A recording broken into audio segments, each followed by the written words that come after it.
postman, and welcome to local television. We are here tonight in the Angler's Rest in Carrigadrohid, and we have a host of talent lined up for you. Plenty of musicians, singers and dancers, and I think a storyteller. Perhaps there's a few interesting people here as well for us to meet. And now we will lead off with the Aghinagh group, and they will give us a selection of jigs.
Thank you very much. I know I think we will have a song, and none other than Peggy Lynch. What are you going to sing for us tonight, Peg? A song about Maggie Thatcher.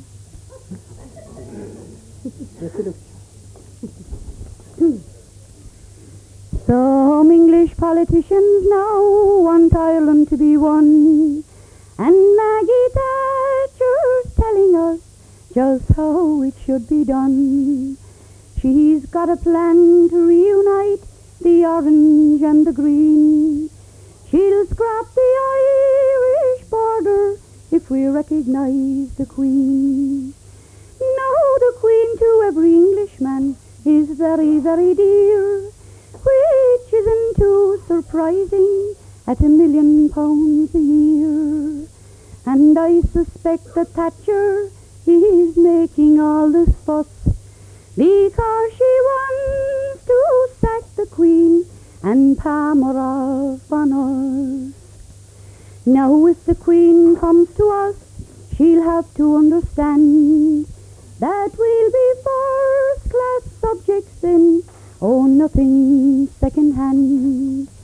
She cannot rule from London, long distance, so to speak. She'll have to live in Dublin on £20 a week. And she'll have to get a proper job, like opening every doll and going to hurling matches and throwing in the ball. When she'll address the nation on St. Patrick's Day or that, she'll have to speak in Gaelic and wear shamrock in her hat. And she'll get a corporation house, but she'll find that very hard.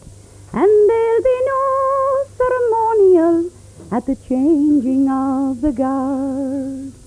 At 6 o'clock each evening, Guard Haggerty will come, riding on his bicycle to let Muldoon go home. And on the royal birthday, sure there'll be no parade. Herself and Ian Paisley will have buns and lemonade. And when she drives through Dublin, there won't be any fuss. You'd hardly recognize her when she's sitting in a bus. Now if the Queen comes to us, we'll then have to arrange which of our noted leaders we will offer in exchange. Now of all the politicians and notables we've got, which one is indispensable? Sure we'll offer her the lot. No, it's just a little fancy. Sure the Thatcher plan is daft. Back into the empire, how the Irish must have laughed. Recognise the Queen, she said. She was talking through her hat. For as daft as some of our lads are, they're not as daft as that. Thank you.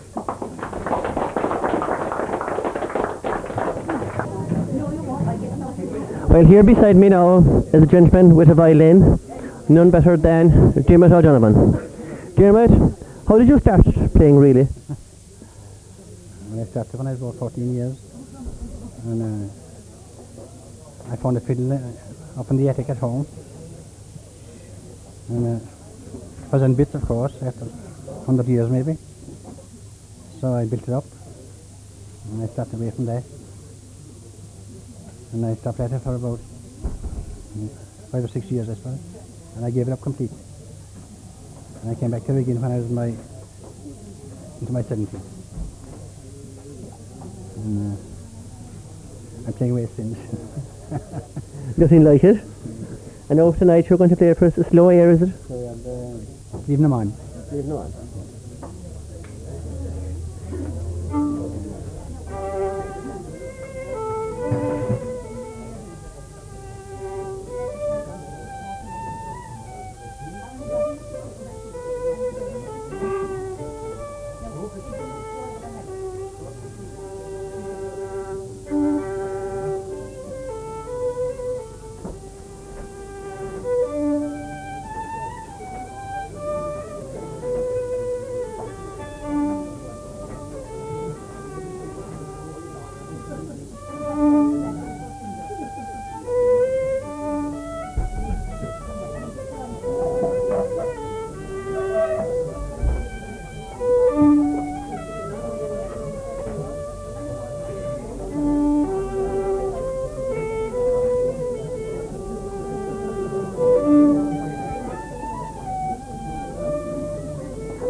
Well done, Dermot. Thank you very much. Now we're going to change the programme to a bit of dancing, and we're going to have Neely Coakley and Peggy Lynch doing the Highland Fling.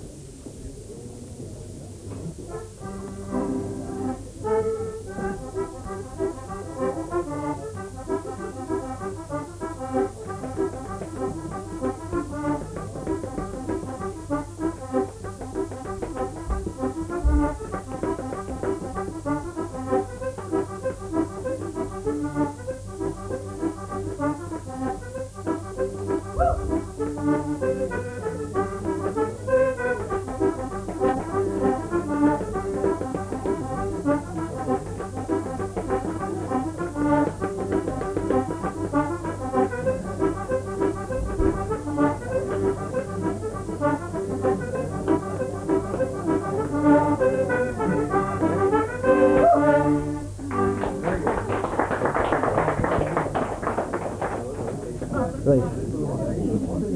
Usually me that one is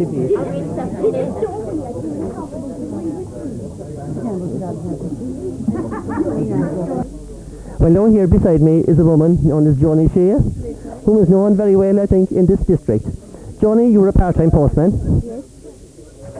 And do you find the work interesting? Yes, very interesting. Only for the dogs. Tell me, do you get a bad fright from the dogs? Sometimes. They're not too bad. Did any dog bite you? Yes, they did.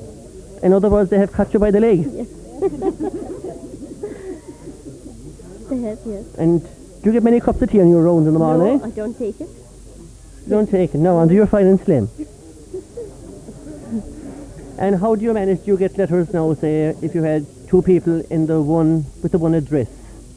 How would you manage them? Like, how could you distinguish one from the other? You don't distinguish them, you send them back. You send them back. You can readdress properly. Readdressed, I understand. I know for your position, do you have to learn any foreign languages, like? No, a bit of Irish, you know, if you know a bit of Irish. Yeah, but how would you manage now if you got a German letter, or an Italian letter, or a French letter? Like, how would you follow the readings if you haven't got a foreign language?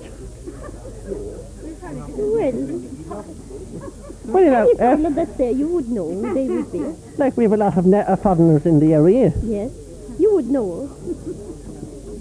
I can read German.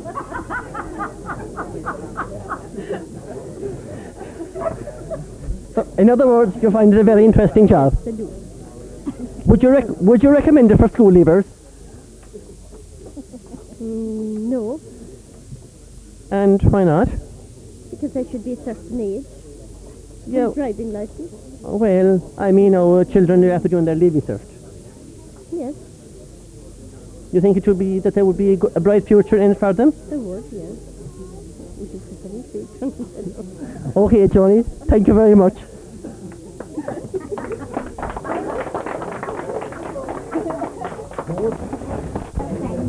Now we have a group of musicians from Coachford, and they're going to give us a selection of reels. Sorry, they say jigs.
Now we'll have a change in programme again. We'll have a song from Aghinagh Marie Shea. One day as I went on my rambles from Swinford to sweet Ballylee, I met a fair maid on my rambles, and her name it was Mary McGee. She sighed for the rights of her country. Michael Davitt, her true Irish boy, who is now in a prison in Portland, far from the lovely sweet banks of the Moy. I quickly approached this fair maiden, asked her what was the cause of her woe, and what was the cause of her misery, which forced her to leave her own home. She said, for the rights of my country, Michael Davitt, my true Irish boy, is now in a prison in Portland, far from the lovely sweet banks of the Moy. Don't talk of that sweet 67. We had brave men and true men, you know. There was young Peter Carney, God bless him, who died in Killarney also. He was drilled by my darling Mick Davitt in the valleys and plains of Fermoy. That is why he's a prisoner in Portland, far from the lovely sweet banks of the Moy. So now to conclude and to finish, I hope that the day will soon come when those cruel landlords and bailiffs from the Isle of St. Patrick must run. We will unfold our green and gold banner, and we'll wave it for Ireland on high, and we'll toast to that brave Michael Davitt from the lovely sweet banks of the Moy.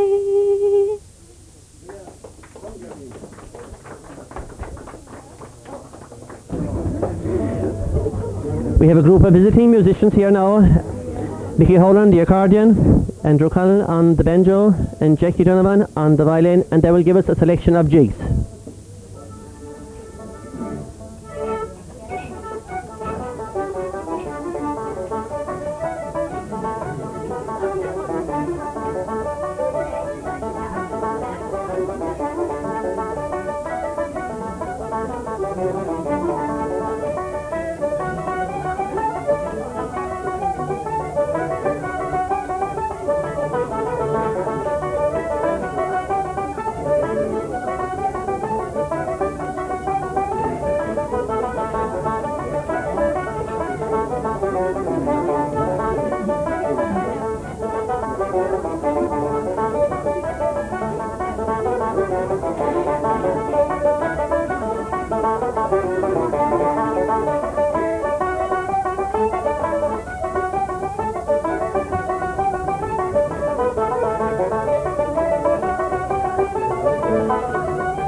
I know we're going to have a song from a local man, none better than Derry Dunlea.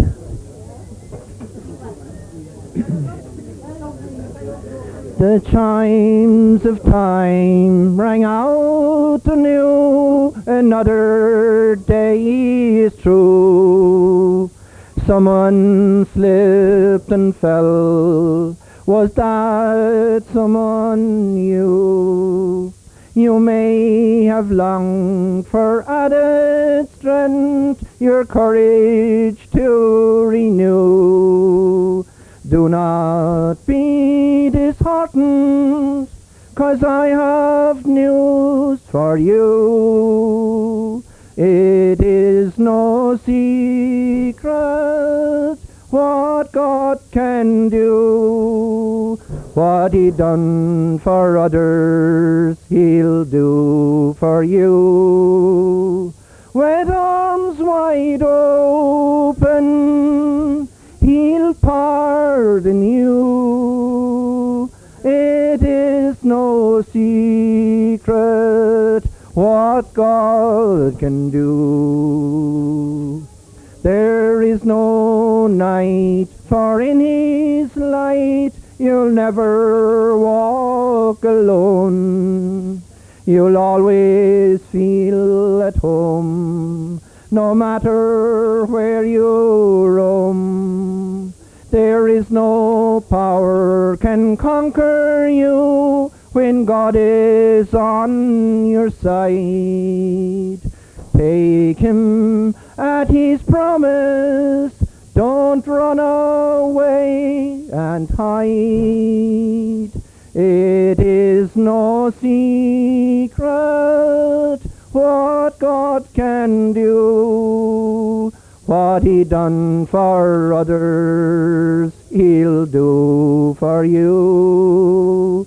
With arms wide open, He'll pardon you. It is no secret what God can do.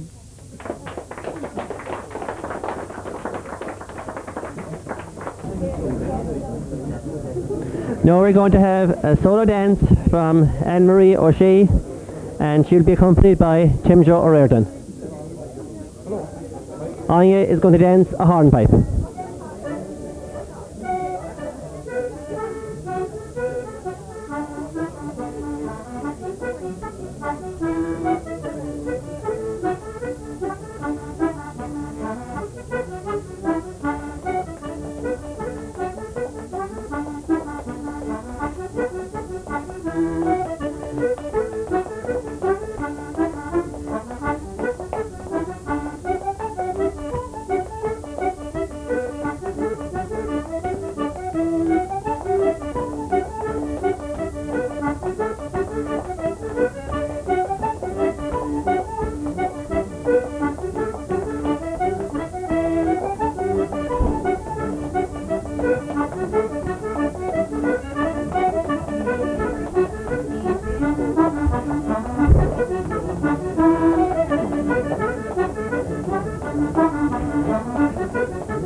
Thank you very much.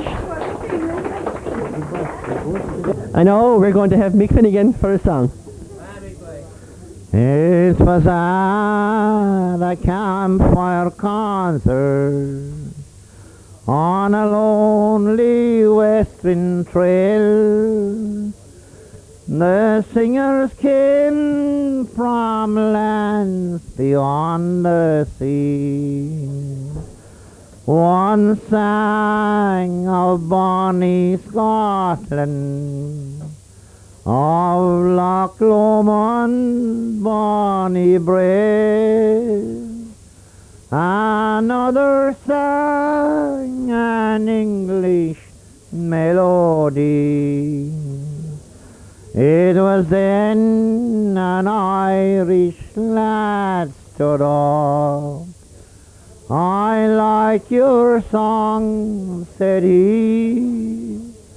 Your countries too are beautiful and fair, but I'll sing you a song of Ireland, where the three-leaf shamrock grows.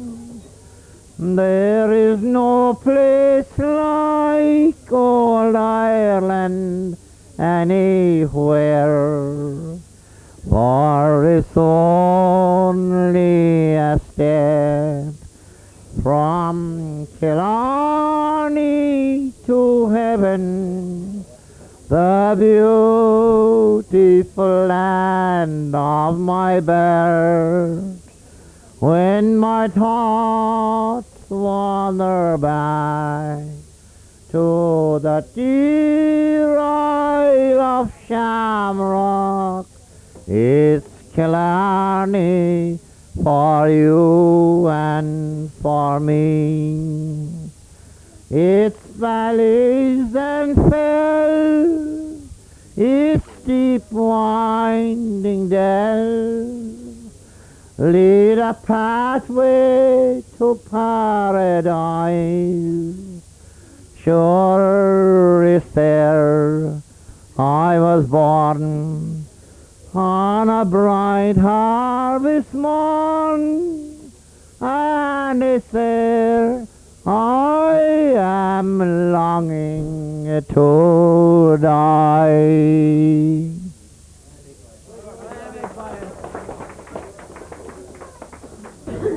Now we have a very young dancer here, and she's Anya Dunlea, and she's going to dance for us a light jig.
Well done, Anya. Thank you. Here beside me we have a young lady, none other than Helen Hallinsey. Helen is from the very talented family of Kennedy, and all that family, I think, her brothers and sisters are very, very talented. Helen, you think, is in Limerick training to be a teacher. How do you find the work there?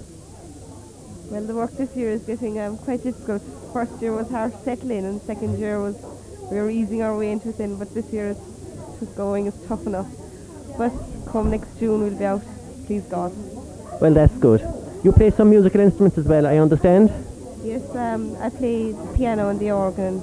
My sisters, some play accordions and tin whistles, and my brother plays the accordion and an organ as well.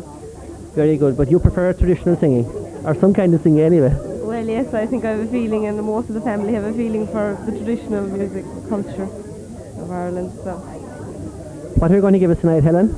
well, this is a song that I taught actually last September to the children up in Canterbury. It's a traditional song. The name of it is The Ploughboy. Right, away with you and the best of luck, yeah. Thank you.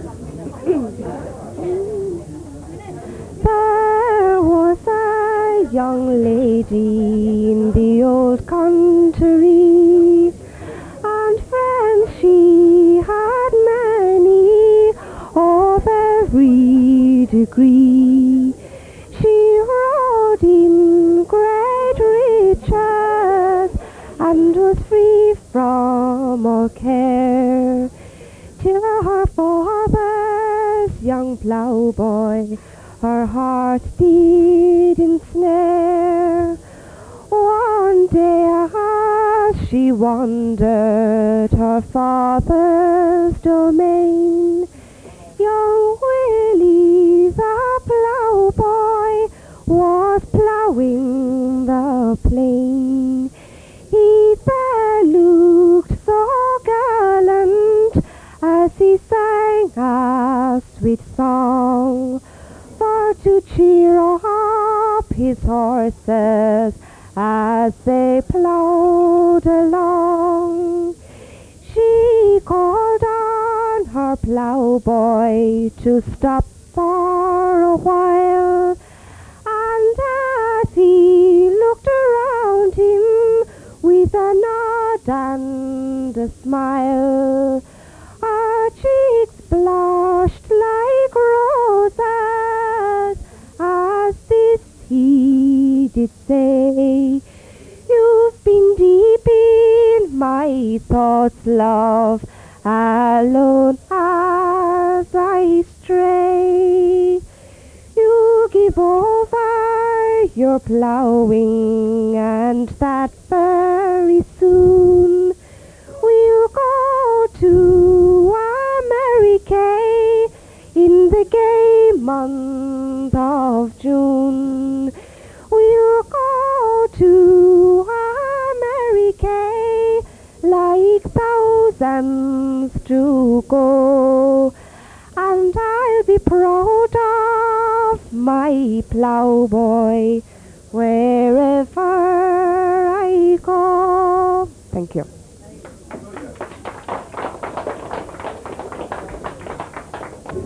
Now we're going to have a change in the program again. We're going to have a four-hand reel.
Black Fox House.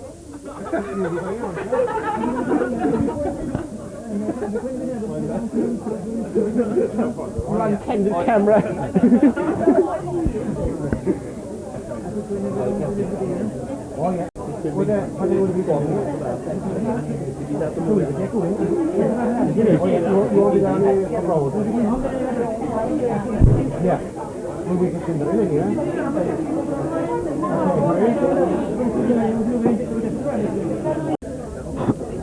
Well, there was this public house. There was this public house that I knew, and you would hardly ever see anyone going in or out of it. Yeah, it was run by three sisters, fairly ancient. I'd say now they were behind the door when good looks were being given out. And one of the sisters would be always standing at the front door, her two hands under her apron, and she daidling. Maria, you know that was a gay house. Well, at the time that the roads and the bridges was cut, there was an awful scarcity of drink. And Ned Connors, he had an awful mind for porter. As the man said, he'd drink it out of a horse's supper for you. And he went into this public house that I'm talking about. Well, the sister that was at the door, daidling the blackbird, she backed in before him. So Ned called for a pint. And after a lot of time scorning, she put the pint up on the counter. And you could see the Sulians winking on top of it. Well, it nearly failed him get it down. And finally, anyway, when he had it finished, he made a move to go on. I am so see. I suppose to see only for the scarcity of drink, he said you wouldn't come into me at all. Well, I'll tell you one thing, says Ned, you'll have a lot of daidling done before I'll come into you again.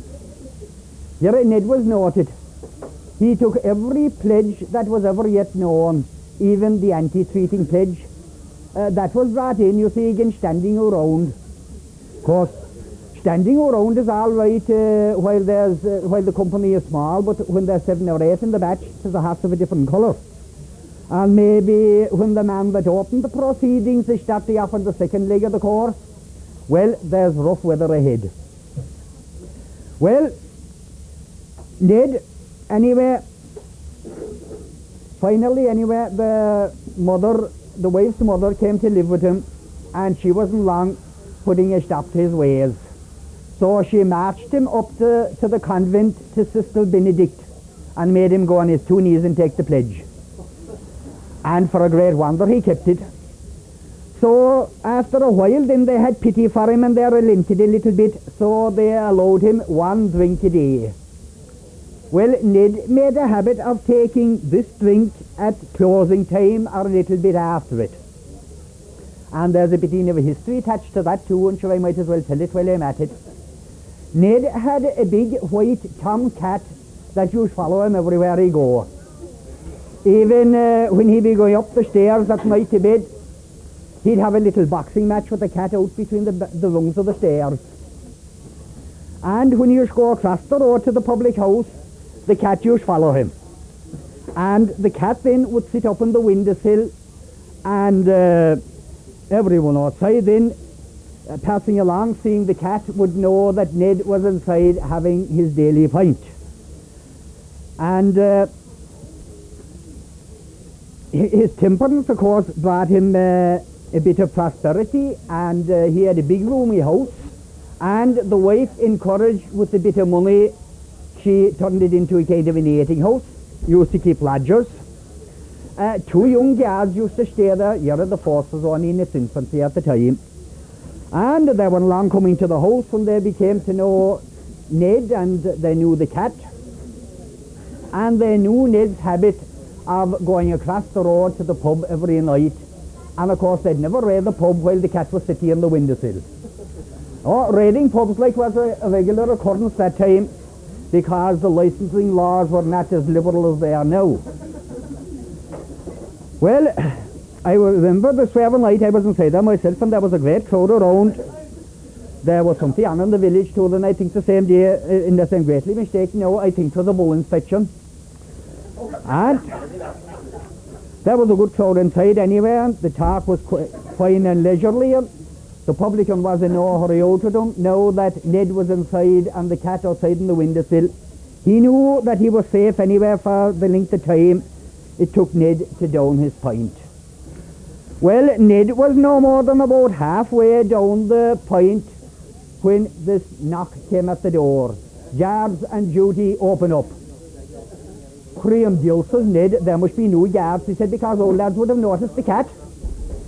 Clear, so the publican out the back, frightened of an endorsement. Well, there was a general stampede for the back door, and next minute all lights were out, total eclipse. And the first of them were no sooner out than they were doubling back in again. Like rabbits, now you say that it'd be a ferret in the turn of a borough. Wasn't there another guard at the back gate? Well, our plan was then, if our geography was right, to go up the stairs and out a window in the back and get onto a galvanized roof and make our good old escape down into a neighbour's yard. But there's one thing I'm going to tell you, that a galvanized roof at night time can be very slippery. Well, the first fellow out, the two legs were taken from under him, and he went sailing down the roof and fell 10 feet below on the top of God knows only what. Well, I could not repeat here what he said. And he had himself no sooner straightened than another fellow came tearing down on top of him. Well, there was this big corporation of a man there. Someone told me after that he was home from Ohio on holidays. And we were all hanging out of him trying to keep him standing. Well, blessed out tonight if he didn't lose his balance. And he came down with such a report.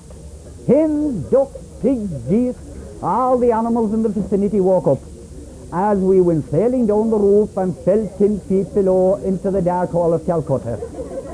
Oh, the new her language. I tell you, drink lubricates the talking machine. It was like Dunkirk. And so where did we fall? Only down into the publican's yard where the guards were.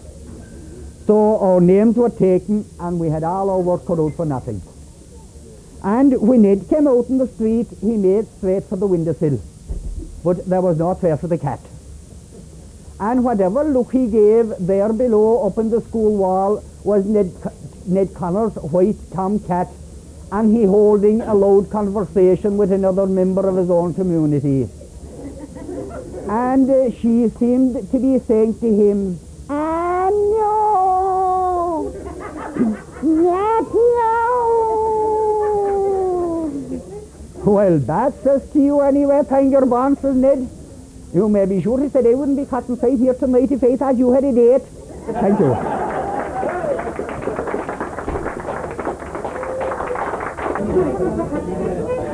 Now we're going to have Mickey Callaghan, Andrew O'Connell and Dick Daly give us a selection of reels.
Well, now I think time has come for us to go and bid you all farewell from the Anglers' Rest here in Carrigadrohid.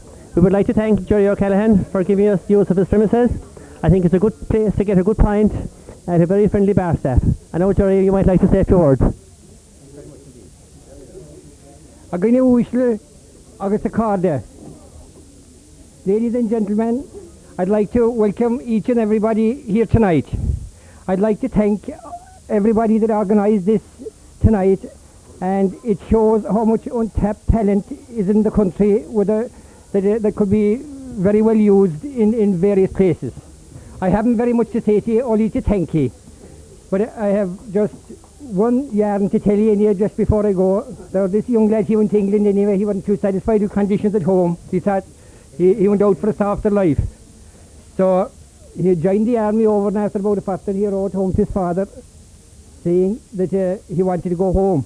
So the father wrote back to him saying, stick it for another 12 months, he said, until make a man of you.